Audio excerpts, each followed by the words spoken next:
Welcome to the Slop Farm. Enjoy the video. You start by getting the exact tools and parts: 2 fresh AA batteries and a small Phillips screwdriver. This prevents stripped screws and bad contacts.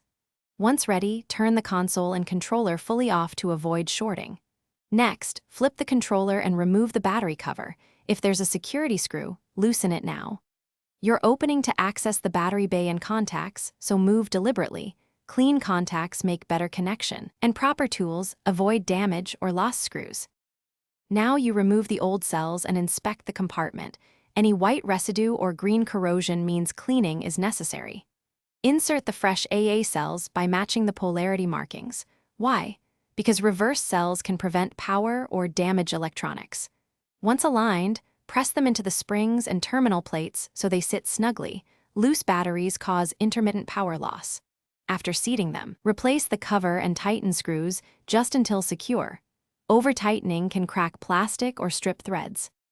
Finish by reattaching the battery cover and securing screws, then power on the controller and sync to your console to confirm connection. Test all inputs, buttons, triggers, sticks, because a connection issue often shows up as dead zones or flicker.